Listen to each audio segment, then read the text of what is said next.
खारगे जी, शरद पवार जी, रमेश चेन्निथाला जी, नाना पटोले जी, थोराट जी, वडेट्टीवार जी, सतेज बंटी पाटिल जी, विशाल पाटिल जी, विश्वजीत कदम जी, stage पे senior वरिष्ठ नेता, कांग्रेस पार्टी के और गठबंधन के नेता, भाइयों और बहनों, कांग्रेस पार्टी के हमारे बब्बर शेर कार्यकर्ताओं,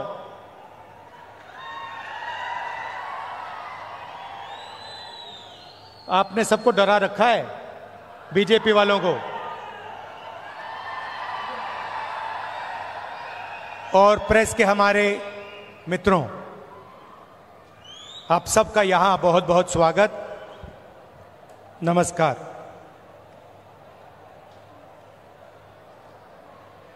आज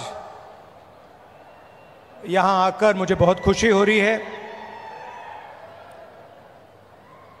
कदम जी की याद में हम यहां आए हैं।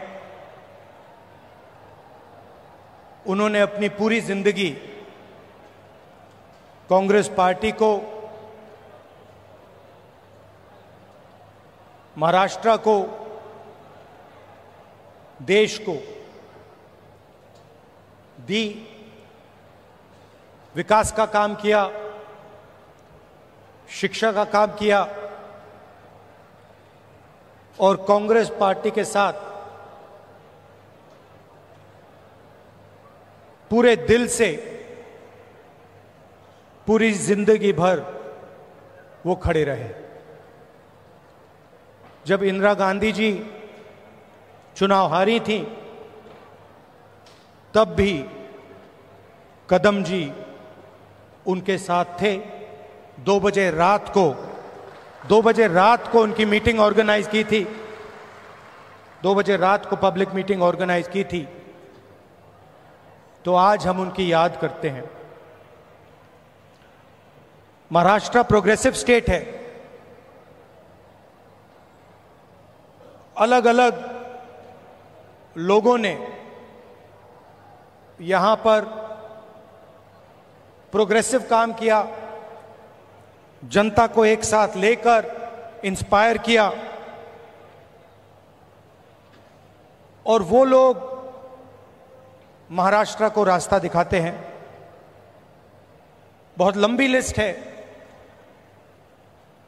शिवाजी महाराज जी, शाहू महाराज जी, फूले जी, अंबेडकर जी, इन सब ने महाराष्ट्र को नहीं मगर पूरे देश को जीने का तरीका, प्रगति और इंस्पिरेशन दिया। और मैंने खारगे जी से आज कहा, कांग्रेस प्रेसिडेंट हैं तो अंदर की बात आपको बताता हूं। हम जैसे ही लैंड किए तो मैंने खारगे जी से कहा कि खारगे जी, मैंने एक बात नोटिस की है। तो उन्होंने कहा, क्या? मैंने कहा, मैं आपके साथ कर्नाटक जाता हूं तो आप बहुत खुश हो जाते हो। जैसे ही आप जहाज से उतरते हो, चेहरे पे मुस्कान होती है। मगर मैंने एक और बात देखी है, जब आप महाराष्ट्र आते हो तब भी आप बड़े खुश होते हो, आपके चेहरे पे मुस्कान होती है। तो 1 सेकंड में उन्होंने जवाब दिया, राहुल, महाराष्ट्र में कांग्रेस पार्टी की विचारधारा बहुत गहरी घुसी हुई है, इसलिए जब मैं यहां आता हूं मुझे खुशी होती है। यहां पे विचारधारा कांग्रेस की है, अंबेडकर जी की है, शिवाजी महाराज,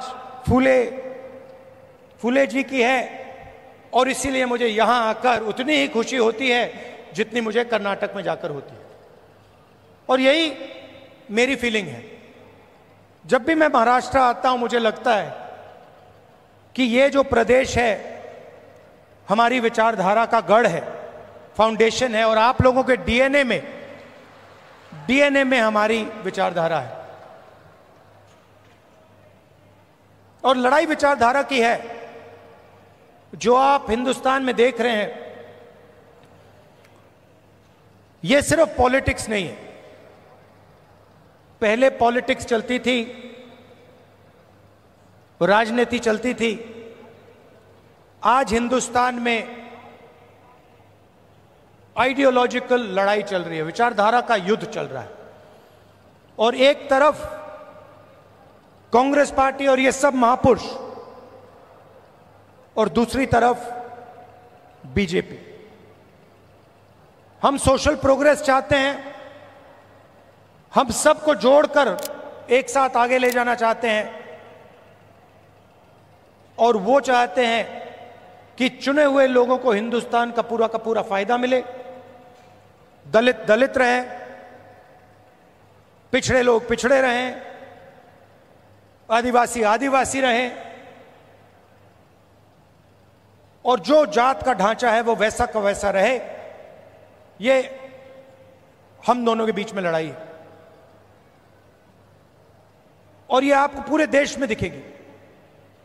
वो नफरत फैलाते हैं, हिंसा फैलाते हैं, एक धर्म को दूसरे धर्म से लड़ाते हैं, एक जात को दूसरी जात से लड़ाते हैं, एक भाषा को दूसरी भाषा से लड़ाते हैं। मणिपुर देखिए, पहली बार हिंदुस्तान की हिस्ट्री में सिविल वॉर जैसा माहौल बना हुआ है, मगर आज तक 1.5 साल हो गया, आज तक हिंदुस्तान के प्रधानमंत्री मणिपुर नहीं गए, जा ही नहीं सकते, क्योंकि वहां पे बीजेपी के लोगों ने आग लगाई। तो ये लड़ाई चल रही है। भारत जोड़ो यात्रा में कन्याकुमारी से हम कश्मीर चले। लोग कहते हैं कि राहुल गांधी कन्याकुमारी से कश्मीर चला। नहीं, मैं अकेला नहीं चला था, लाखों लोग हमारे साथ कन्याकुमारी से कश्मीर चले थे। महाराष्ट्र में, केरल, तेलंगाना, उत्तर प्रदेश, मध्य प्रदेश, हर प्रदेश के लोग चले थे, और एक लक्ष्य था जो एक लाइन में हमने कह दिया, नफरत के बाजार में मोहब्बत की दुकान खोलनी।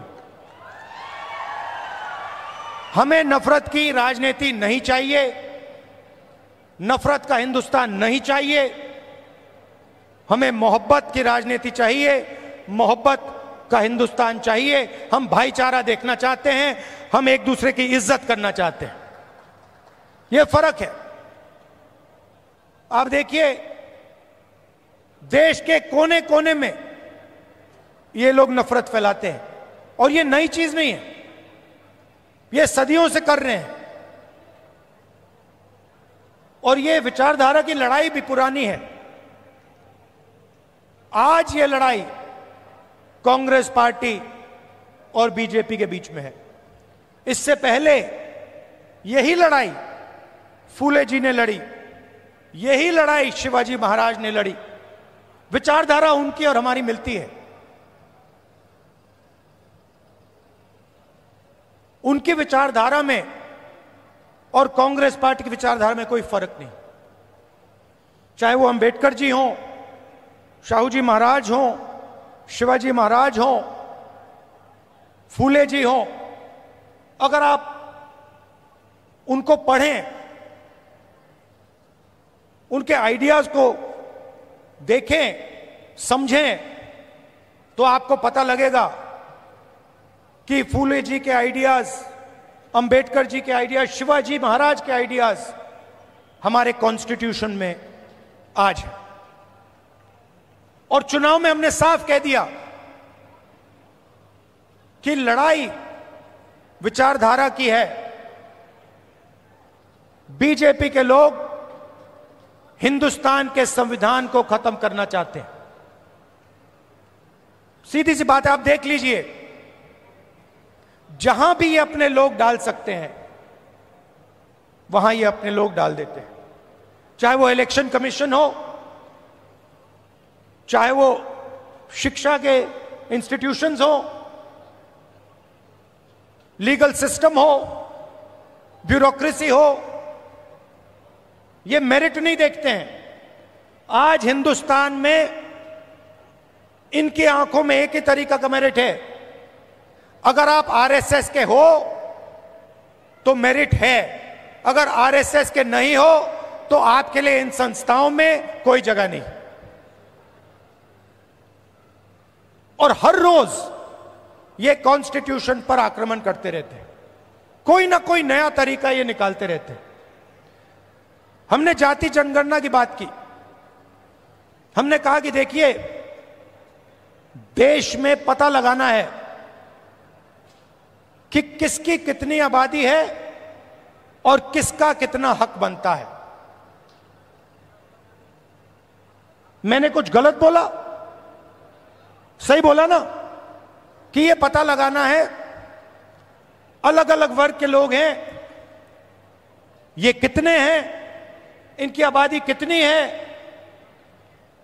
और इनका हक क्या है और कौन सी संस्थाओं में इनके लोग हैं। एक प्रकार से हम स्नैपशॉट लेना चाहते हैं कि हिंदुस्तान में आज क्या हालात है। बीजेपी के लोग एकदम कहते हैं नहीं, हमने दबाव डाला, न्याय यात्रा की, और पहले ये सारे के सारे लोग कहते थे कि जाति जनगणना के हम खिलाफ हैं। आरएसएस के लोग कहते थे, बीजेपी के लोग कहते थे, इनके नेताओं के बयान हर रोज आते थे कि जाति जनगणना नहीं होना चाहिए। हमने दबाव डाला और कुछ दिन पहले कंफ्यूजन में आरएसएस कहती है कि हां जाति जनगणना जरूरी है। अगर आप आज कह रहे हो कि जाति जनगणना जरूरी है तो पिछले 6 महीने में आप क्या कह रहे थे? मैं आपको बता रहा हूं, पार्लियामेंट में हमने कहा है, पार्लियामेंट के फ्लोर में, लोकसभा में मैंने कहा है, कुछ भी हो जाए जाति जनगणना करवाएगी कांग्रेस पार्टी, करवाएगी, हमारा गठबंधन करवाएगा। क्योंकि हम जानना चाहते हैं, हम देश की सच्चाई समझना चाहते हैं। इस देश के धन का फायदा किसको हो रहा है, कौन से वर्ग को हो रहा है, किसको नहीं हो रहा है, यह हम जानना चाहते हैं और यह हम काम करवा के दिखाएंगे। भाइयों और बहनों, आज हमने कदम जी की मूर्ति का उद्घाटन किया और जब मैं वहां था मैं सोच रहा था कि कदम जी ने 60 साल आपके साथ काम किया, ट्रांसपेरेंसी के साथ, मोहब्बत के साथ उन्होंने काम किया, ईमानदारी के साथ उन्होंने काम किया। 60 साल में उन्होंने आपसे कभी माफी नहीं मांगी। क्यों नहीं मांगी? क्योंकि जरूरत नहीं पड़ी। यह सच्चाई है। माफी जो ही वही मांगता है जो गलत काम करता है। जिसने गलती ही नहीं की उसको माफी किस चीज की मांगनी है? यहां कुछ ही दिन पहले शिवाजी महाराज की मूर्ति बनाई गई और मैंने अखबार में पढ़ा कि प्रधानमंत्री ने कहा मैं शिवाजी महाराज से माफी मांगता हूं। अब मैं ये समझना चाहता हूं प्रधानमंत्री जी ने किस कारण माफी मांगी। अलग अलग कारण हो सकते हैं। पहला कारण हो सकता है कि ये जो मूर्ति थी इसका कॉन्ट्रैक्ट आरएसएस के एक व्यक्ति को दी गई। पहला कारण यह हो सकता है। शायद प्रधानमंत्री जी कह रहे हैं कि नहीं, मैंने गलती की, मुझे ये कॉन्ट्रैक्ट आरएसएस के व्यक्ति को नहीं देनी थी, ये मुझे कॉन्ट्रैक्ट मेरिट पे देना था। शायद वो गलती हो सकती है। दूसरी गलती हो सकती है कि मूर्ति के बनने में भ्रष्टाचार हुआ, चोरी हुई। शायद प्रधानमंत्री इसके लिए माफी मांग रहे हैं कि मैंने जिसको कॉन्ट्रैक्ट दिलवाया उसने भ्रष्टाचार किया, महाराष्ट्र के लोगों से चोरी की। यह कारण हो सकता है। तीसरा कारण हो सकता है कि आपने शिवाजी महाराज की मूर्ति बनाई, उनकी याद में आपने मूर्ति बनाई और आपने इतना भी ध्यान नहीं दिया कि वो मूर्ति खड़ी रहे। मैं आपको गारंटी देता हूं, कदम जी की जो मूर्ति बनी है ना, आप यहां 50, 60, 70 साल बाद आ जाइए, यहां आपको दिखेगी।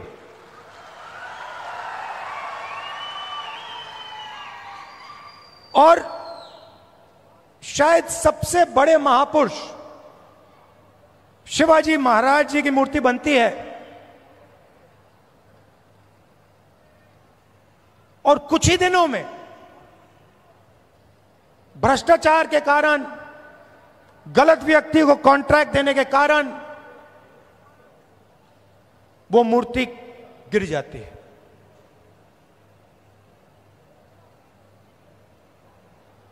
शिवाजी महाराज का अपमान किया है और प्रधानमंत्री को सिर्फ शिवाजी महाराज से माफी नहीं मांगनी चाहिए। अगर माफी मांग रहे हैं तो महाराष्ट्र के हर व्यक्ति से माफी मांगनी चाहिए और प्रधानमंत्री जी को यह भी समझाना चाहिए कि आप सिर्फ 2 लोगों की सरकार क्यों चलाते हो।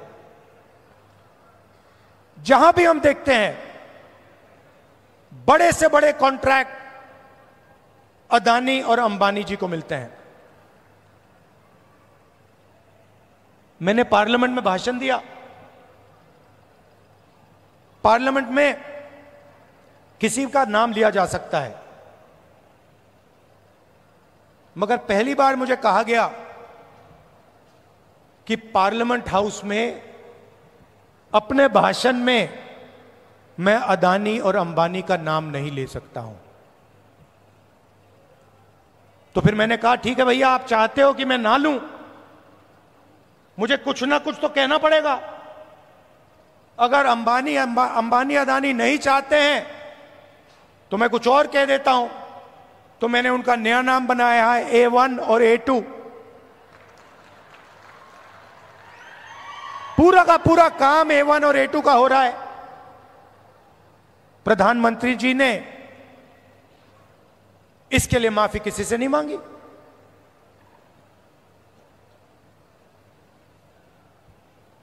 काले कानून आए,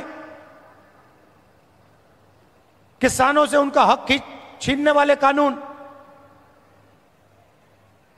700 किसान शहीद हुए।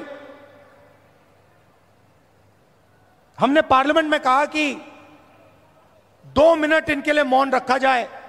हमें कहा जाता है नहीं, ये शहीद नहीं है।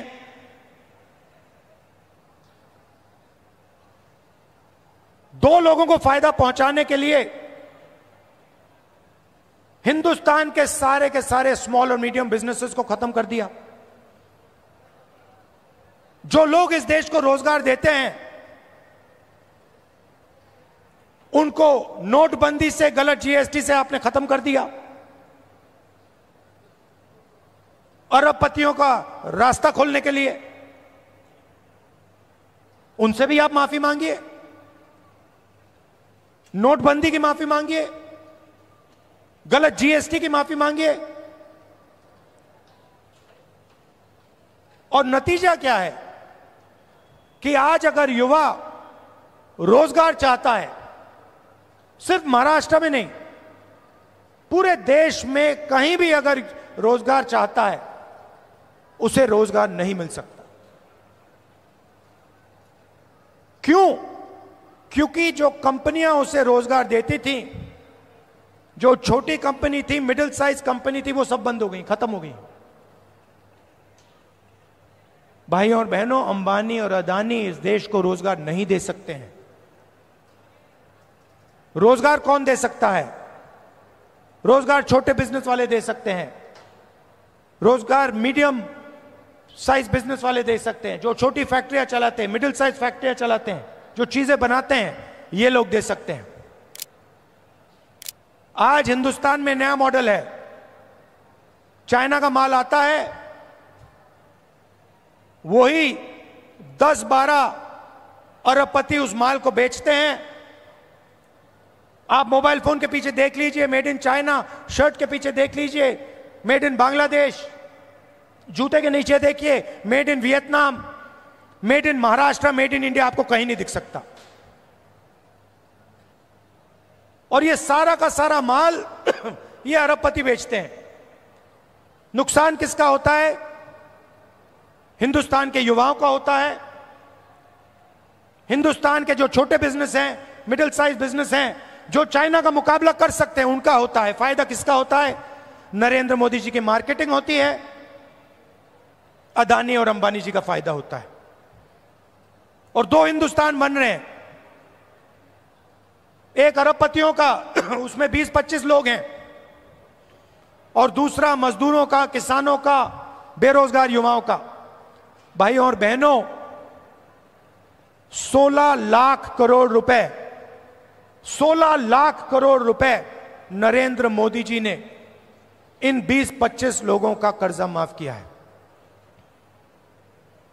किसानों का आज तक कर्जा माफ नहीं किया है।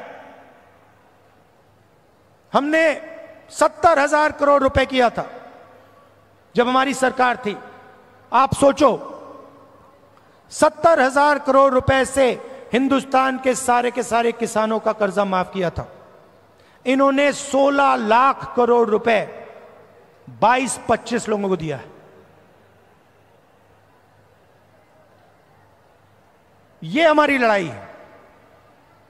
हम चाहते हैं कि एक हिंदुस्तान हो। अगर बैंक के दरवाजे अरबपतियों के लिए खुले हैं, तो बैंक के दरवाजे किसानों के लिए, मजदूरों के लिए, युवाओं के लिए खुले होने चाहिए। अगर उनका 16 लाख करोड़ रुपए माफ हो रहा है, तो फिर गरीबों का भी 16 लाख करोड़ रुपए माफ होना चाहिए। और अगर गरीबों का 16 लाख करोड़ रुपए माफ नहीं हो रहा है, तो फिर उनका नहीं होना चाहिए। हम सिर्फ न्याय की बात कर रहे हैं।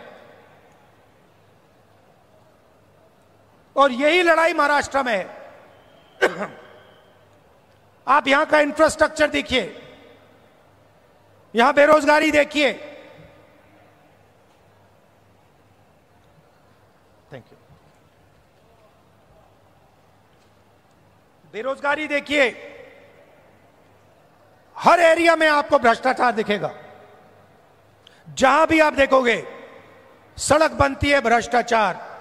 सरकारी भ्रष्टाचार से बनी है, सरकारी चोरी करके बनी है, सरकारी एमएलए को पैसा बन के दे के बनी है। ये बीजेपी की सरकार नहीं है, ये आपकी सरकार थी। इसको तोड़कर चोरी करके ले गए ये लोग। तो जहां भी आप देखोगे आपको भ्रष्टाचार मिलेगा। बाहर के लोग यहां आकर आपके कॉन्ट्रैक्ट ले जाते हैं, दूसरे स्टेट के लोग यहां आकर आपसे कॉन्ट्रैक्ट छीन जाते हैं। ये हम बदलना चाहते हैं। और मैं जानता हूं कि आप सब कांग्रेस पार्टी के कार्यकर्ता, मोहब्बत की दुकान वाले कार्यकर्ता, बब्बर शेर, मैं जानता हूं कि यहां पे आप महाराष्ट्र की सरकार लाने जा रहे हो।